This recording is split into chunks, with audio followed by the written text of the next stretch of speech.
when there's a child and that child's life is being taken, there's nothing else can argue against that. Like I think the kite, in my opinion, represents that. It represents innocence. It represents life, and I think it connects us as humans for some reason. I think it connects that part of us, like that playful side of us that thinks of, making a memory with a family member, a child's laughter. It just brings it down to the most simple form of why we're here on this planet.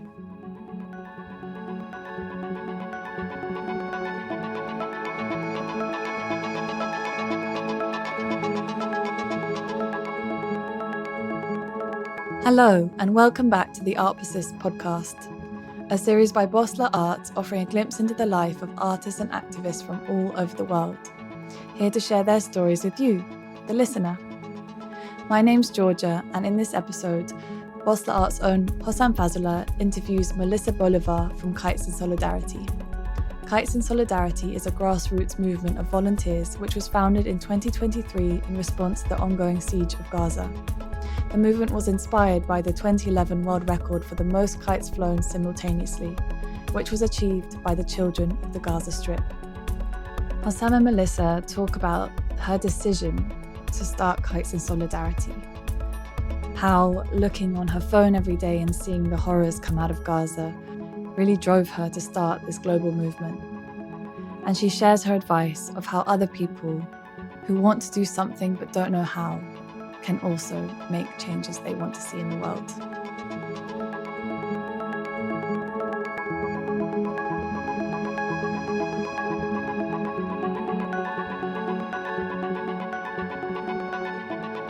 Your name is Melissa Bolivar. Yes, That's correct. Really cool. You should be like a famous actress. Thank you. Do you know about the Bolivar history at all, by any chance? Tell me. So I'm not related because he had no children, but Simon Bolivar actually liberated the South Americas, Colombia, Ecuador, and Bolivia from the Spanish. Funnily enough, yeah. So.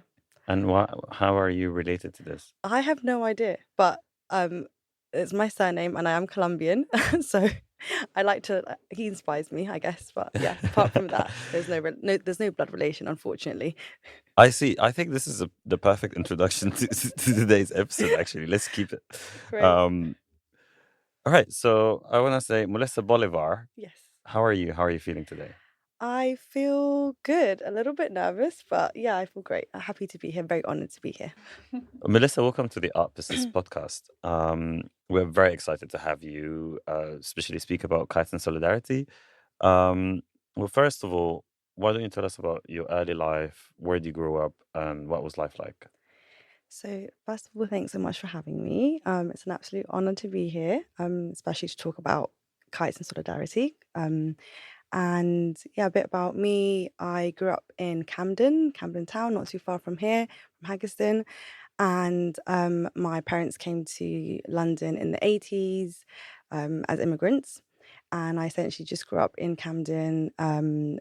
My parents were working class, and my life was very eclectic, I would say, in the sense that, I would kind of go to my school in Camden, in Archway, where my classroom was super diverse, full of, I had like loads of different girls from different ethnicities, like Nigeria, Jamaica, Turkey. And then I'd kind of go home and then just speak to my mom in Spanish, and she would give me the pot of frijoles, which is like a very Colombian meal. And then on the weekends, I would go to Brixton and go to like a Colombian house party, dancing reggaeton with my Latino friends. And then maybe on the following weekend, I'd go to Highbury and Islington, and I'd be dancing Tony Matter and the Dirty Wine with all of my, like Jamaican friends. So I feel like I've been very lucky to grow up in this like super, culturally diverse city where I've just experienced so many different experiences and cultures, and learned so much from so many different people. So yeah, that's kind of. I myself, like, I came to London 6 years ago. Oh, wow. And Okay. it So really quite like recent. it just really feels like home more than anything. And I think it's just Really? because it is like how diverse it is. And yeah, I really found myself here. Wow. Yeah. That's Let's very let's keep it interesting. this way. Yeah. No, that's really interesting, actually. Yeah, especially with what's happening now, like the far right Yeah, riots for sure. and all of this ugliness. Um, so besides from kites and solidarity, and we're gonna speak about this in a bit.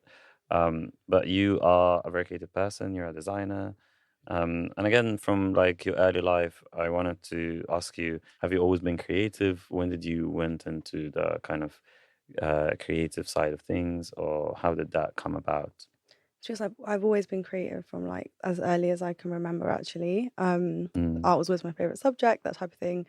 mm-mm, So yeah, it's always been a really big part of my life, and encouraged from my like mom. So yeah, mm-mm. yeah. So the family is artistic as well, or No, well, my mum now actually she's taken up kind of art oh, classes in her cute. later like years, Mm-hmm. but what I mean to say is she always like would encourage me to practice my art, or like sometimes I'd get an art tutor every now and then. So like I just always got encouraged to do art, which was really nice to have that support, because I know some families or some people don't get the same type of Yeah. support with the Mm-hmm. arts for some reason. I don't know why, but I think with immigrant parents as well, they kind of want you to like do really well. So they're like, go become a doctor or whatever. So, but I think with my mum, very luckily, I was very supported in that way. So what did you used to do when you were young? What? Sorry. How did your creativity manifest How did when it you were young? manifest? Okay. Like, what is it? I'm Were like, you oh. were you like drawing Do you or? know what? It's really interesting. There's actually one particular thing that I really remember from um being creative when I was younger. It was like this task we had to do in year 4, and it was to design a suite. Mm. And I remember that I was like really excited. I had like a little team of 4 people, and I was like, right, we're going to design a sour apple sweet. And I think no one actually really liked the idea, but I was really keen on it. So like, it was just like, right, guys. I designed like the little apple and like the packaging. And I think that was my first experience. So I was like, I love design. I love making something and like creating it. Yeah, that was my first Oh, experience. that's a great story. And how was the sweet in the end? Well, we never actually got to make the sweet. We just got to design it. But like, I think that was my first like design experience, like product design experience. Yeah. Oh, that's very nice. Yeah. So from designing apple sour sweets to designing a global movement like Guys in Solidarity, can you introduce Guys in Solidarity to us? Okay, that's quite a big task, but I'll do my best. Yeah, yeah. So, Kites in Solidarity is a global kite flying movement that honors the children of Gaza, that broke the world record in 2011 for the most kites flown at Al Waha Beach. It was 12,351 kites, Mhm. and they broke the Guinness World Record against China, which I find fascinating Oh, wow. Yeah. because obviously Gaza Strip is like 1/5 the size of London, and Mm. then you have like this global, you know, Siege. power Oh, of yeah. China. Mm. Um, and little Gaza wins. Like I love that kind of, yeah, the And polarity obviously Gaza between was those. in a siege for many, many years Exactly, before exactly. the So like yeah. limited resources, Mm. but still they managed to achieve something like that. I just that I find absolutely fascinating. So it's a global movement. How does this like happen? So Kites in Solidarity is a grassroots movement run essentially from London by a group of female volunteers. And we essentially do these global call outs, inviting people all around the world to fly their kites in solidarity with Gaza. Mhm. We've been doing them since November, and since then, we've essentially had 6 kite flights. I think 5 of them or 4 of them have been global, and we've had over 200 locations in 30 countries, probably over like 50 cities around the world, and we predict maybe over 10,000 people have taken part in the flights Yeah, since yeah. then. That Yeah, I believe that. yeah, So it's just one day, people from all over the world flying kites at the same time. correct. It's Yeah. it's fascinating. And what is it that inspired you to start it? So I know that some, like, obviously in 2023 there was you had this inspiration, and then also I have an insight that that even 3 years before you had something happen that inspired you to do it. You Yes, mentioned, correct. So but I don't know what it is. this is really fascinating actually, because I feel like a big part of Kites and Solidarity is social media Mm, and the power of social media. And I think that a big part of the Palestine movement in general has been social media driven. And because of, obviously our how we use our phones, how we use Instagram, mm. it completely has changed how we've responded to this. For example, in comparison to, like, The Iraq the War or Iraq something like War, that. Yeah, exactly. because we didn't have social We media didn't have then. social media, so we would just turn on BBC News and we'd be Yeah, like, "Yep, great, we just that's get what happening." they want Yeah, us to get, basically. exactly. Yeah, But obviously, that's completely changed now. yeah. So, about 3 years ago, I was actually on my phone, and I don't know how I started following, like, people in Gaza. I just one of those random things. Mm. I think I started to follow MC Abdul, who's this rapper. He's like The very young the guy. very young Yeah. rapper, and I was watching him when he was like 9, rapping in Gaza. I just got really into it, and then Mm. somehow I ended up on someone's Instagram, on an Instagram live, Mm. and the live was actually happening at Al-Aqsa Mosque. Am I saying it correctly? Yeah, Yeah, yeah, Laksa. Yeah. Al-Aqsa Mosque, Mm. and there it was just like these girls, and they were kind of walking together, and suddenly people just started shooting at them. Mm. And everyone was screaming. Obviously, the next day in the newspapers, because I read about it online, I don't know if it was BBC or one of the British newspapers, they were talking about how the people at Alexa were being disruptive. And obviously I'd been watching the live, so I was like, well, it didn't seem like that. That was kind of my first kind of um moment where I was witnessing something from, I guess, someone in Gaza's perspective, and then Mm. also viewing it from the British media perspective, and I could just see that it wasn't aligning. Mm. um and then shortly after that, I was still following, like, these people in Gaza, and I remember seeing it was in Sheikh Jarrah, Mm. the neighborhood, which I believe is now, I don't know if it's now completely like taken over. I'm not sure, but I um, think yeah, it might be. it might, yeah, Mm. yeah. But at the time, I think they were still trying to hold on to it, and there was a family, and they were having a party on the street. And I remember they had Palestinian balloons. So they had, like, balloons, like red balloons, green balloons, white balloons, black balloons. And the balloons were just hanging above the table in the middle of the street. Mm. And I remember just on an Instagram live seeing this, an IDF person on a horse just go up to the party and take the balloons and just destroy them. I remember just thinking, I can't imagine in the UK a police officer going to someone's street party and, like, breaking the balloons. And I think in that moment, I just understood that it was this attempt to completely just oppress someone, and Mm. oppress even the moment of a family sharing a dinner Yeah. in the comfort of their own street. Mm. Or And even the concept of a balloon being such a playful and happy thing, that Mm. this soldier had to come and destroy it. It was like, you can't even give them this playful thing, or Mm. something that represents their nationality or heritage. I think from that moment, I knew that it was just something that it didn't sit well with me, and that happened 3 years ago. But Mm. basically, from there, I just started doing a lot of research into Palestine. Obviously, Yeah. found out about the siege and the blockade, and I found many articles from the United Nations, which were reports declaring that Palestine territory was apartheid. Mm. And, even the United Nations described it as an open air prison because it had inadequate access to power, water, and health. Mm. Um, and people didn't have the ability to freely leave the Gaza Strip, or whether to go to the rest of Palestine or to the outside world. So I think essentially it was very clear from the reports and the evidence that there was something Completely wrong. completely wrong, and the world wasn't doing anything about it, Yeah, basically. not at all. But at the time, I remember trying to share stuff on Instagram because I'm a bit of a sharer. So I was just like trying to share things, and it was like falling on deaf ears. No one cared. This was like 3 years ago. So I Mm, kind of eventually just gave up a little bit, if I'm honest. And I was mm, just like, okay, well, this is just what it is.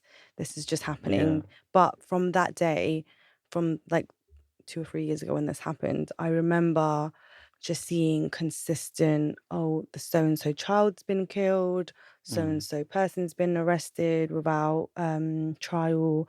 This neighborhood's been taken over, this family's home's being demolished. So it was consistent news, mm. but no one, no It's one. doing No one anything. cared. No Mm, one. It wasn't like news or anything at the time. mm. But so I was kind of viewing all of this stuff for like 3 years before what happened. Yeah, before Kites and Solidarity and before October last year, Yeah. 2023. Yeah. So what is it that made you feel like, oh, now is the time to actually do something? So obviously, what happened was horrific, and I think that at the time, I remember just thinking, because of what I had witnessed for the last 3 years, Mm.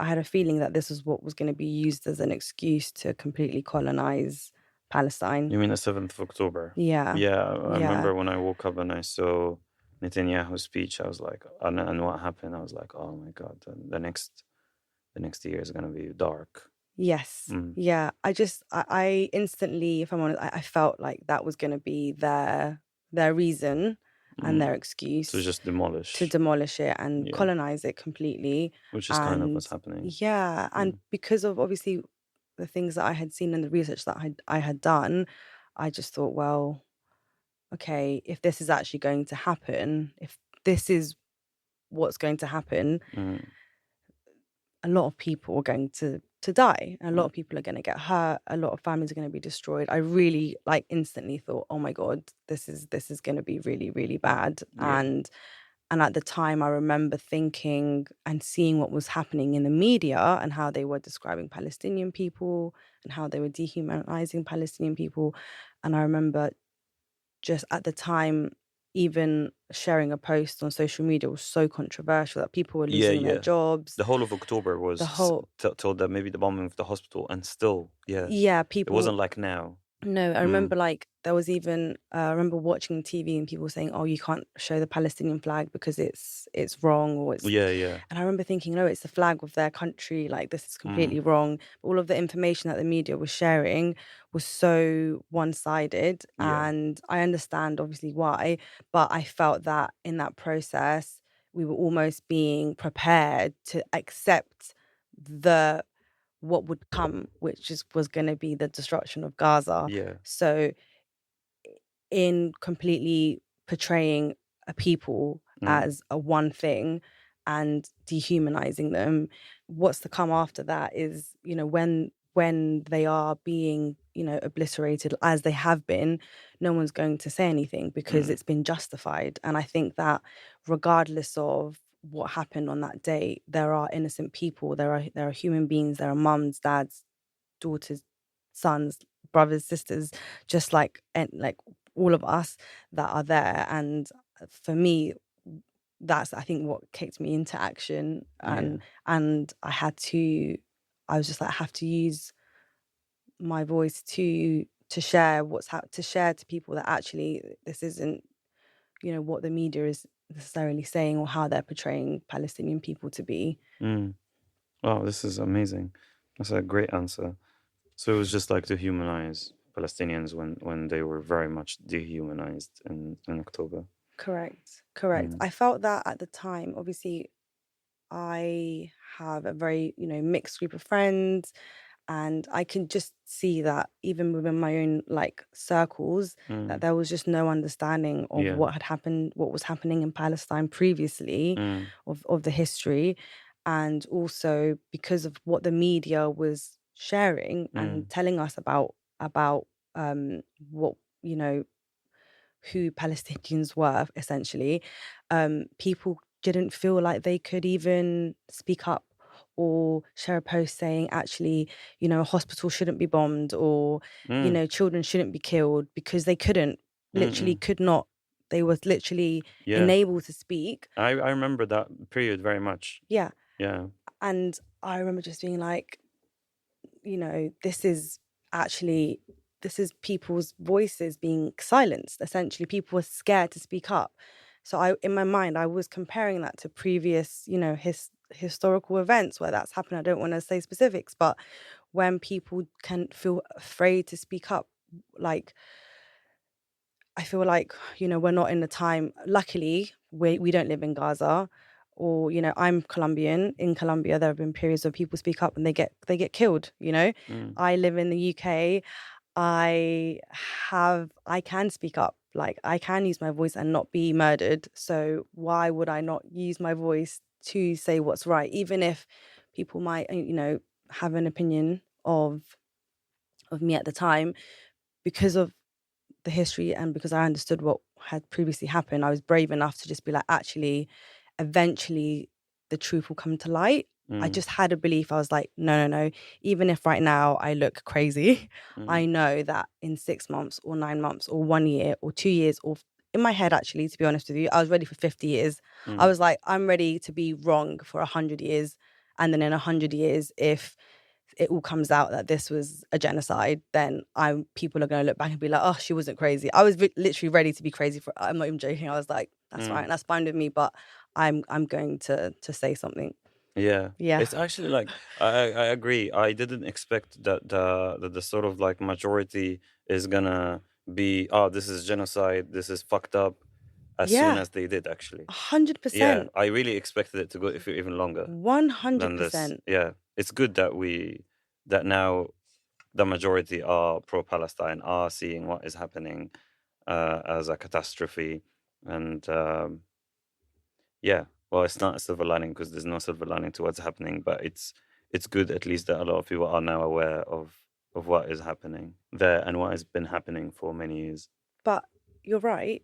But I think the difference between past historical events where it has taken 50 years or how many years for people to recognize a genocide Yeah. because of our phones, Mm. this time I think the turnaround was a lot quicker. Mm, mm. That's why I think it was 6 months Yeah, yeah. and not 20 years. And actually, I didn't know that, but apparently, one of the biggest, obviously in London, there was 1 million people that demonstrated at one hmm point for hmm Palestine. But apparently, last time this happened was during Iraq War. So there were 1 million people that went During demonstrating what, sorry? during the Iraq War Oh, yeah. here in Yeah, yeah, London. yeah. Yeah, 1 million people. So yeah, it's sometimes the word maybe is not as bad as we imagine it to You're be. right. Mm. Actually, yeah, I think you're right. We obviously worked together on the last Kites in Solidarity. It was during Refugee Week. Yeah. And I was asked like what was the highlight of this Refugee Week for you? And it was a so Refugee Week is a week during World Refugee Day. It's a whole week of a massive festival, the biggest festival in the world celebrating refugees. And there was so many highlights for me, but I said that my highlight was working on Kites in Solidarity because Aww. just like I don't know, just opening my Instagram, seeing that as we are holding that event in London and flying our kites, we made our kite. Georgia made a beautiful kite as well. And as we were flying these kites, there were I saw Bisan posting, I know, that was like crazy. yeah, it's just like hundreds of kids around her flying kites in Gaza. And people were flying kites in the US and in many other places. And it's just like that was very, very powerful.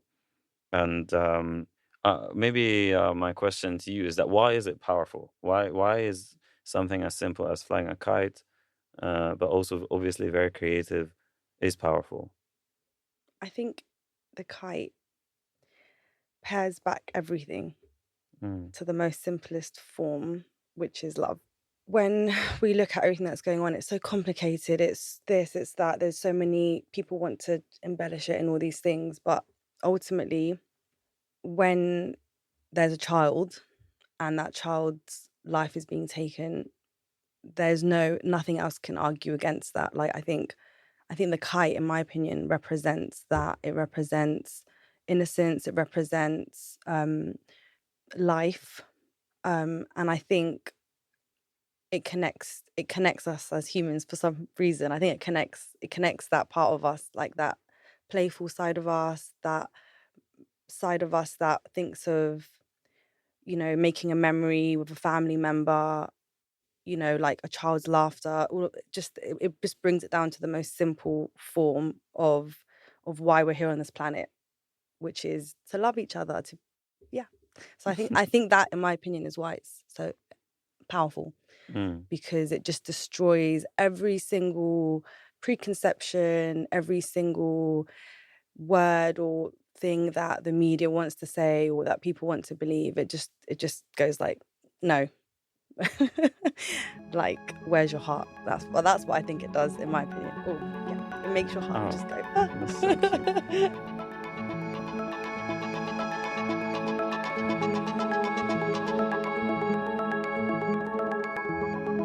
Hi, this is Hussam Fazula, co-founder of Bosla Arts. The Art Persist podcast is independently run by Bosla Arts, me and Georgia, which allows us to share these important conversations with artists and activists from all over the world. In order to keep having these conversations, we need your help. Join us on Patreon for as little as £3 and help us continue this vital work. More info in the episode description. Now back to the podcast.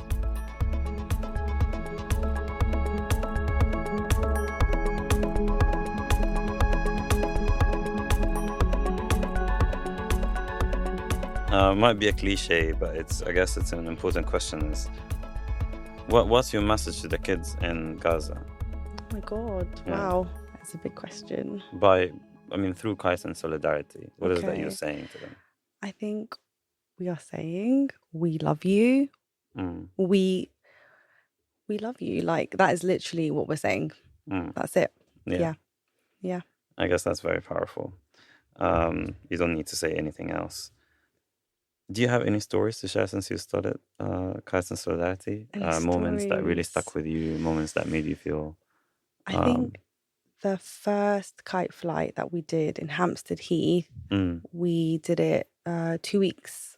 Well, so initially, basically, I posted a little poster for people to come to the protest, and like 12 people arrived. 5 of them were my friends. The others were just people from Instagram online. It was amazing. I couldn't believe anyone even showed up. But I met this amazing artist called Emily Rand, who basically helped us with all of our posters and created a lot of the graphics. And she was really, really incredible. But she's the one that designed the kites. She basically would do all of our like posters. Yeah, the kites on the illustration. And... Actually, no, that's another artist called Angela Kirkwood. Okay, I have a but question. we kind of worked with loads of different artists. But she basically came on board with another girl called Lisa as well, Lisa Rahman. She also does graphics, and we essentially created the first kind of Kite and Solidarity event, which happened in Hampstead. And we just obviously go to Hampstead and having no clue what was going to happen. And about 1,000 people showed up, all different, ethnicities and ages. And I promise you, I've never, like, the feeling on that hill in Hampstead was so unbelievable. I can genuinely describe it. It was like being in heaven, because it was like golden, like, light. There was like obviously Hampstead, and there was just children like laughing, running around like with the kites in the air. There were people crying, genuinely crying, because people had not had the opportunity. Some of them, they didn't feel safe enough to go to a protest. They didn't want to go to a protest. They'd come here and they were just like literally in tears, just saying like, I can't believe what's been happening. I'm so devastated. I'm really happy that I can be here with this community right now and grieve or express, or, oh my God, you understand that, seeing a child in the way that we've seen it online, like, it's horrific, and we're hurting. This is awful. So being in that moment, in that place where it just came to life. And I remember we had like a playlist which had like the Black Eyed Peas playing. It was like, Where is the Love?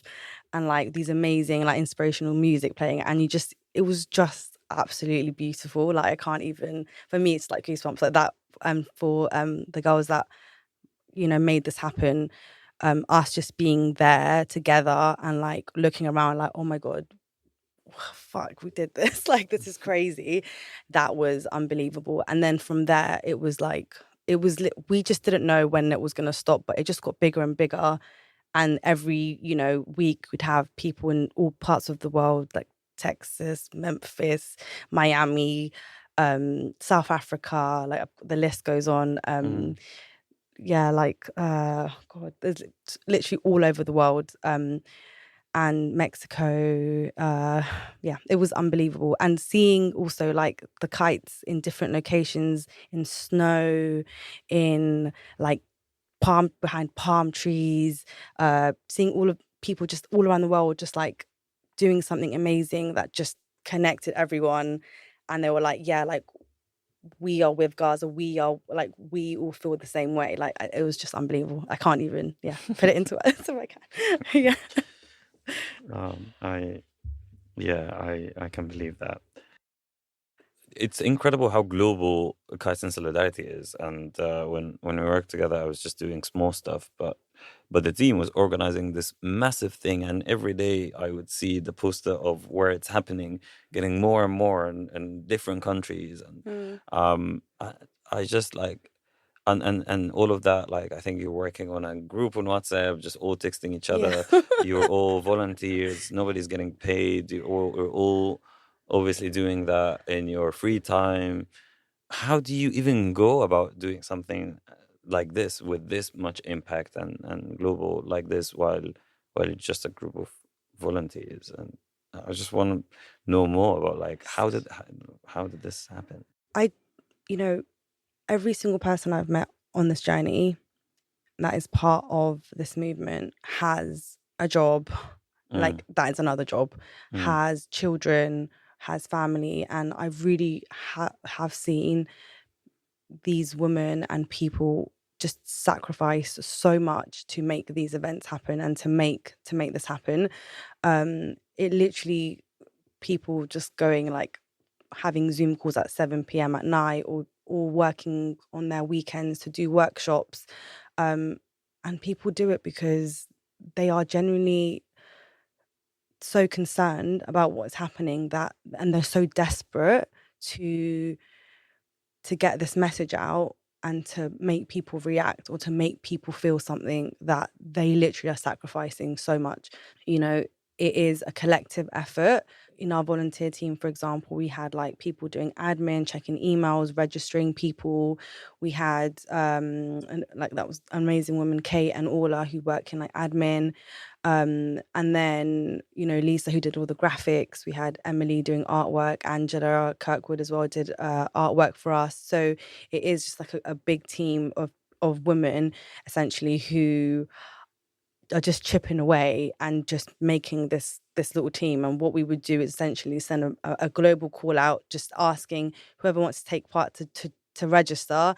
And we would just get people all around the world registering, basically, and writing to us, being like, I want to take part, and I'm in Miami, and I've got a group of 5 people, or I'm in Cape Town and I have a group of 500 people, or I'm in, oh God, there was one in, I think it was Stockholm, and they had a snow one with like, what do you call it, skiers.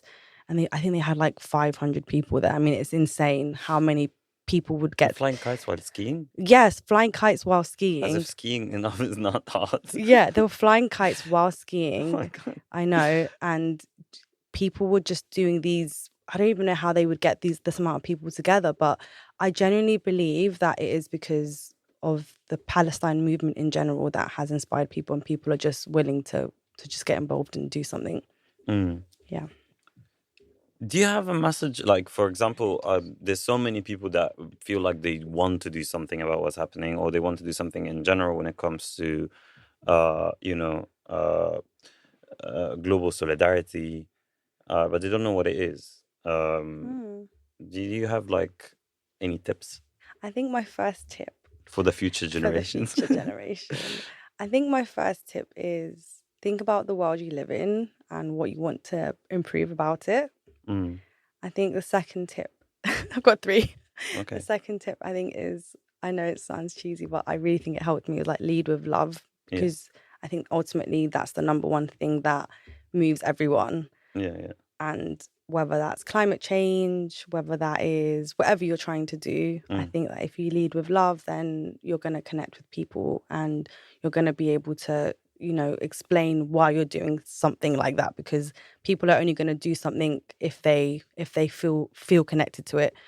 And then the third I would say is be a rebel.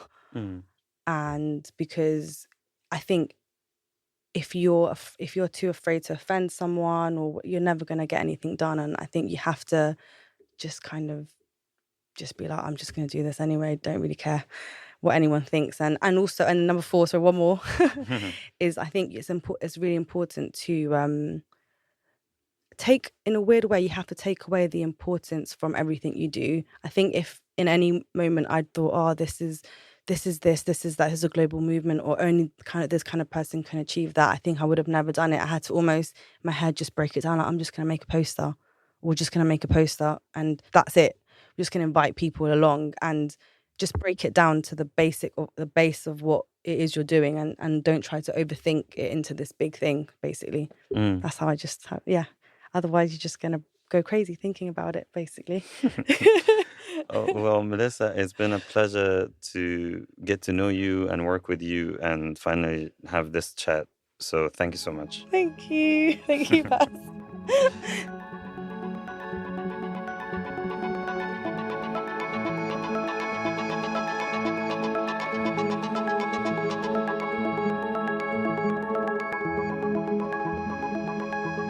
We'd like to thank Melissa Bolivar for joining us for this week's episode.